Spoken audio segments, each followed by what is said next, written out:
Avengers! Assemble. And we'll fly.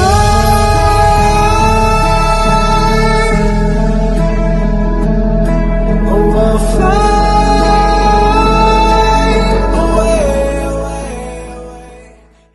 away. A couple things to mention before I start. This movie was first called The Avengers, wasn't it? It was just called The Avengers. I think that was it. And I think when the DVD came out, it was called Avengers Assemble. So they changed it, I think. I'm pretty sure. Maybe it just has two names, and you just get to choose what to call it. But on the DVD it says Avengers Assemble, and that's the better name for me anyway. So yeah, and also, is it Paramount or Disney? That always confuses me, because Phase 1 was mostly Paramount. I get that. But on the DVD it shows the Paramount logo at the start.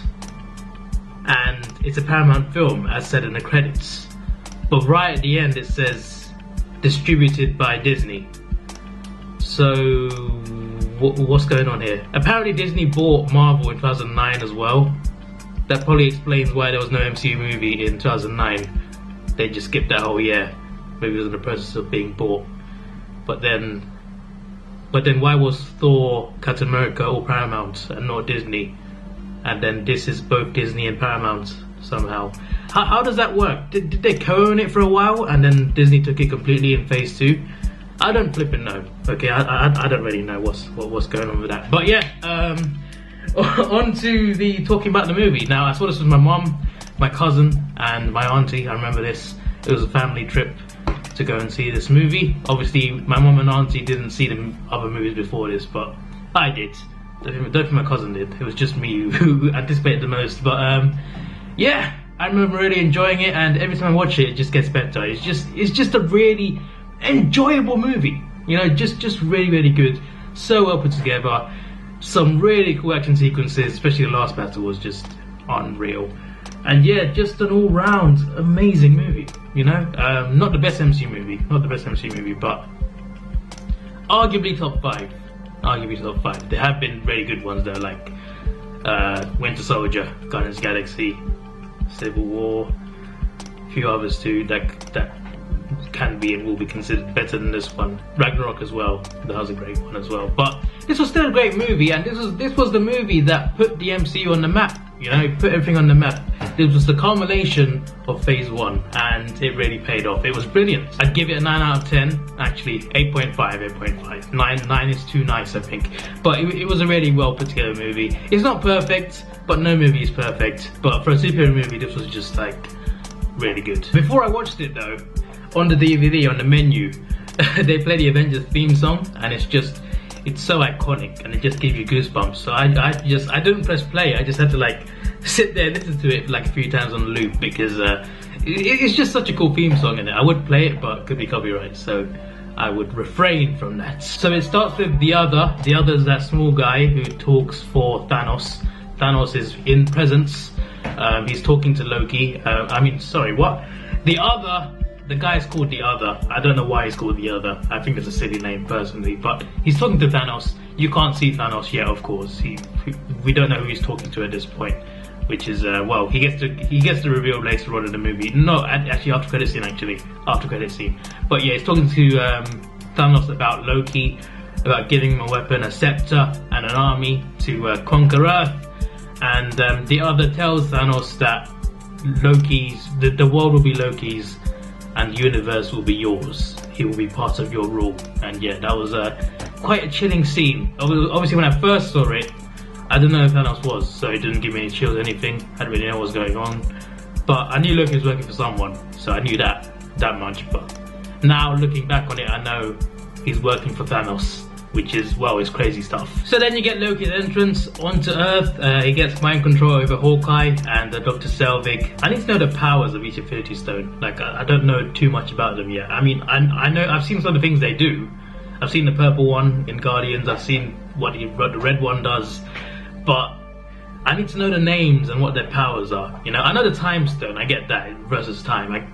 That one's simple. But I need to do a bit of research before I see Infinity War. But yeah, he's got mind control over Dr. Selvig and Hawkeye, and Dr. Selvig obviously is smart, and he's smart enough to, well, Loki needs him. Loki needs him to figure out how to unlock unlock, I guess, the Tesseract to blast a ray, sky beam into the sky to let the Chitauri, aka Thanos' army, into Earth. You get an epic chase scene, of course, out of the shield base at the start. Then you get the introduction to all the Avengers apart from Thor. Good introductions, and then you get Captain America on a plane, and Coulson explains to him that what does he say? I got the quote right here. Banner, he was talking about Bruce Banner. Banner thought gamma radiation might hold the key to unlocking Erskine's original formula. So Erskine's formula. He was a character, of course, in Captain America: First Avenger. His formula for Super Soldier Serum, which made Captain America. Banner was trying to replicate it, and ended with the Hulk. So I didn't know that before, but yeah, I know that now. So I didn't know until now. I didn't know until I just saw it. So I probably should have known that because I've seen it multiple times already. I never noticed that quote. So then you get Loki's scene with the other. You get a scene in the middle, and the other tells him that if you fail, Thanos will come and find you. There is no corner that you can hide in, and yeah, obviously Loki takes that very seriously. He wants to succeed, obviously doesn't as we get towards the end. But yeah, then you get that scene in Germany where Loki tells everyone to kneel. Captain America stands up to him, and well, Iron Man comes in and saves the day, captures Loki, and then well, they're transporting Loki back to helicarrier. And Thor comes on the ship. That just sounds wrong. He doesn't come on the ship. He lands on the ship. Okay, let's just stop getting inappropriate here. He lands on the ship, takes Loki away. Iron Man chases after him. Thor and Loki, you get that scene together. Thor wants to take Loki home, but Loki's having none of it. He wants to take over the world. He's obviously taking. He's obviously listening to Thanos. He's obviously taking orders from Thanos. Thor doesn't know this, but yeah, he's obviously. No, he obviously doesn't want to go back to Asgard at the moment. Even if he wanted to, he probably wouldn't do it. So I mentioned in the Thor episode that well, Thor destroyed the bridge, so he can't go to Earth. How does he go to Earth in the Avengers? Well, Loki says something in the scene. He says, "How much dark energy did your father use, Odin use, to bring you here?" So they use dark energy, whatever that is. Am I supposed to know what that is? I should know what that is. I don't know what it is, but I guess that explains it then. They use dark energy to bring Thor down. What is dark energy? I don't flipping know, but Iron Man interrupts. Iron Man doesn't know which side Thor is on, and they're about to fight. Iron Man's like, "Doth mother know you were her drapes?" That's a it's a pretty funny line. Then they start fighting. It's a pretty cool fight. It's a cool fight scene, I can tell you that. Then Captain interrupts. Tells Thor to put the hammer down. Thor, of course, is having none of it. He wants to smash Captain America's shield, and yeah, obviously doesn't smash it. He creates a massive force field around them, and this whole time Loki doesn't run away, and it takes him a little while to figure out that he wants to be caught. They should have known this already. Like, if he didn't run at this point, surely they should have known that he wants to be caught. It took him a bit too long to realize that, but yeah, there you go. They caught him, put him in that pod thing, which if he tries anything, that pod will go straight down, plummeting down to Earth, probably killing him. So you get all these scenes in a helicarrier, just all these separate scenes, interrogation, little arguments here and there, and it leads to just one big argument between all the Avengers. Like, they're all in this room, they're all arguing with each other. Captain America wants to fight Tony for whatever reason. Right, Captain finds out that Nick Fury wants to use the Tesseract to make weapons. Tony finds out too. Natasha's backing Nick Fury. Bruce Banner is wondering, why are you doing this? Why you want to make weapons out of the Tesseract? That's not the right thing to do. And they're just arguing, imploding. And while that's all happening, Hawkeye, mind controlled of course, and Loki's crew of mind controlled people, they attack the helicarrier, and yeah, you get that whole battle sequence. Banner turns into the Hulk, which is obviously not good. When Banner turns into the Hulk on a flipping ship in the air, that's never a good thing. An engine is down, two engines are down. Captain and Iron Man work together to get an engine back up and running so that they can stay in the air, and it's all just chaos. And all the Avengers are occupied, and while this is happening, flipping Hawkeye and his crew, it's easy for them to just come in and get Loki out and to attack, really, because all the Avengers are occupied. Hulk has turned into the Hulk. He's not fighting. He's just trying to fight anyone that attacks him, which is just scary stuff. Captain America and Tony are trying to save the ship, so they can't help.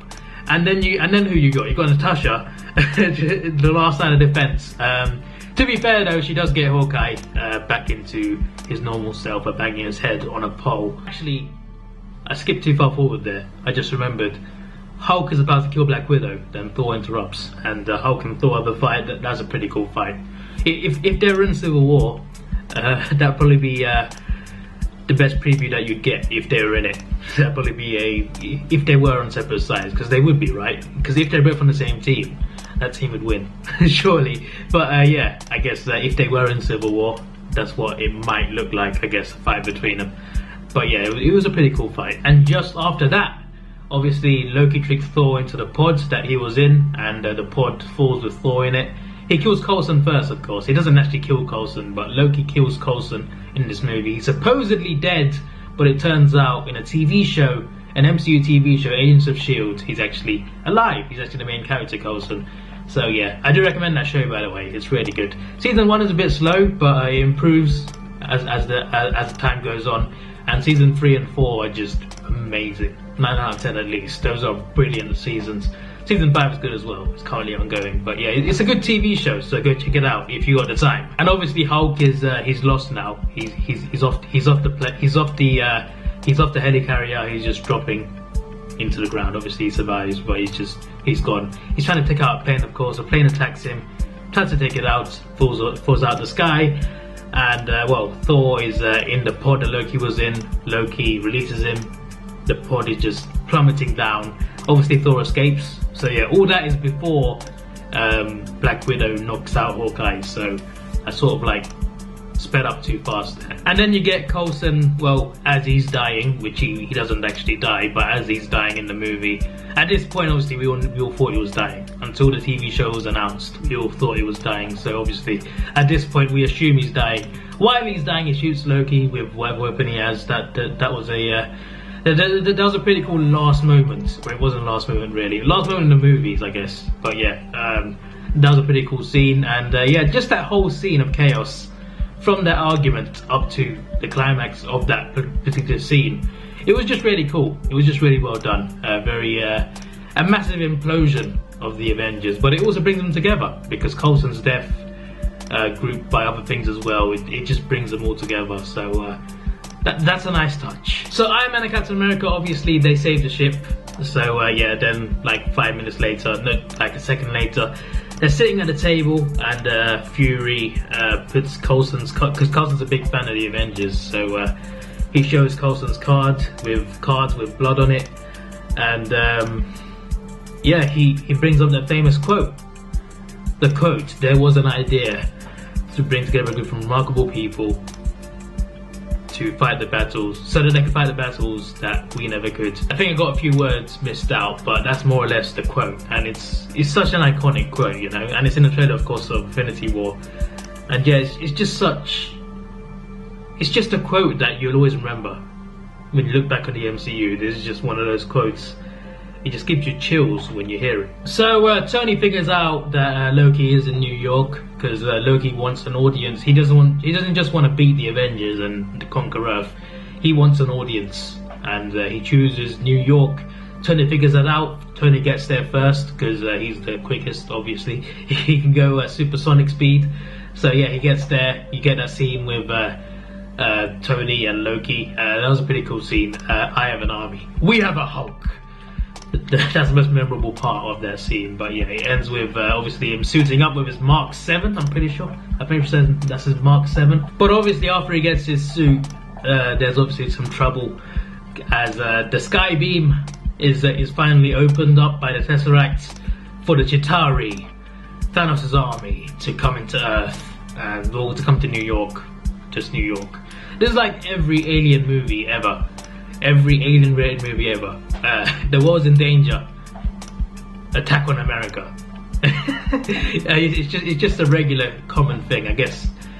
There's a few exceptions, I guess. And then you get the final 40 minutes, which is just all a massive battle. The Battle of New York. A very memorable battle.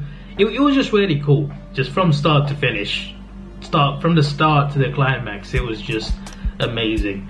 And yeah, it was just great to watch. My favorite parts from this were, well, I've got them noted down here. I do write notes, that's why I flip and remember so much, because otherwise I'd be proper lost. But yeah, obviously I do remember what happens, but when you write it down, you remember every scene, how it goes exactly, in what order. But yeah, but obviously you get Banner arriving, Hulk's introduction, of course. I mean, you see him before, but there's this proper introduction to all of the Avengers, to the battle, of course. Then you get him taking out the big one, well, the first big Chitauri thingy. What are they called? Big whales? Let's call them big whales, because Tony referenced Jonah, so let's just say big whales. You get the iconic moment of all the Avengers in a circle. That is a shot right there. That is a shot. Although not as good as the Age of Ultron shot. The Age of Ultron shot at the start in the ice, where they all like fly in together. That's the best Avengers cut, definitely for me. There were also the funny bits too to add to this battle. There was Hulk punching Thor. There was that was funny. That was really funny. They just mess everything up. They destroy everyone in their side. Then he just punches him. Proper hilarious. And then there's Loki catching Hawkeye's arrow, which then explodes. Hulk destroys Loki. Puny god. That was a memorable scene. That was just, he does it again to Thor in Ragnarok, which we'll get to eventually. So then let's fast forward to the end. The government wants to nuke New York. Now this is kind of like, it was funny to me, because in Civil War they mentioned how the Avengers are reckless, but the government wants to nuke, but the government want them to sign this accord, yet years ago they wanted to nuke New York because of an alien attack, killing millions of people. Anyway, it's a good thing they fired the nuke, because Tony used that nuke to destroy the Chitauri ship, and the Chitauri all die, just like that. They're all connected somehow, and the ship is destroyed. I'm guessing that's the energy source, I think. Obviously, Stark's in space. He passes out in space, but he manages to do well.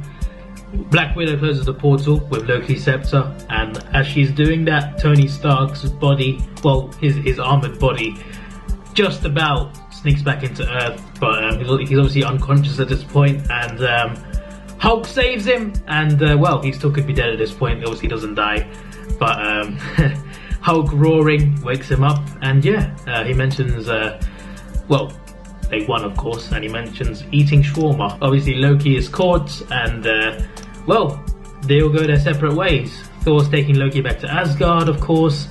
Tony and Banner leaving together, although Tony doesn't go with Banner. Does he drop Banner off somewhere? Where does Banner go before Age of Ultron? Because he can't get his own movie. If you didn't know, Universal owns the rights to Hulk, and Marvel need their permission to make a Hulk movie. That's why you don't see a sequel for Hulk. But what they are allowed to do is use Hulk in other movies. That's why you see him in Avengers 2, in Infinity War, in Thor Ragnarok. They can use him in other movies, but they can't make a Hulk movie because Universal won't allow it. And that is it's just really weird. Like, they let you use it, but they won't let you do a Hulk movie, but you can use him in other movies. That's just weird. They won't make money. Like, the MCU is a massive thing now. Like, do Universal not want part of that? Like, they're not want. I mean, they could get a decent amount of money from a Hulk movie. Just why wouldn't you do it? I just don't get it. And then you get the two after-credit scenes. The first one is the more serious one. Obviously, Thanos' reveal. Now, obviously, I don't know who he was. Did some research afterwards, but at this point, I had no idea. Like, who is this guy? I mean, he's obviously powerful. Loki's been working for him, but who is he? And yeah, after some research, I knew who he was, and yeah, a preview, I guess, to Infinity War, in a way, because, well, he wanted Loki to take over the world for him. Loki couldn't do that. Ultron couldn't do it. And obviously now he wants to do it himself, not just the world, but the universe itself. The guy is powerful. The guy is very, very powerful. Anyway, yeah, the second after credit scene is the shawarma scene. They're all eating shawarma. I'm assuming that happens before they all go separate ways. So, yeah, there's that. But yeah, that is it. that is all. This was your boy Davidoff. Oh yeah, what am I doing out already? But yeah, as I said, final thoughts. Just an amazing movie. The battle sequences were just amazing. Good story, great villain. Great villain. Loki's the best villain still in the MCU, so I'm glad they picked him to be the antagonist. But obviously he's working for Thanos. But still, good villain. Good characters, perfect casting by the way, for every character really. I'm not a big fan of Hawkeye, or Black Widow actually, that might surprise you, but the thing is they're fighting alongside a super soldier, Iron Man, the Incredible Hulk, Thor, the God of Thunder, and you just think like, how do those two get in that team? I mean, I get that they are useful, but you know, I think you could think of better members for a team like that. I'm just saying, I'm not a hater of those two characters. I'm just not a big fan. I just think that the fact that they survived this long is just crazy. It's just absolutely crazy. Anyway, this was your boy Davidoff. Please like, share, subscribe. Thanks for watching. Have a good day, and yeah, great movie. Can't wait for the rest of the MCU. See ya.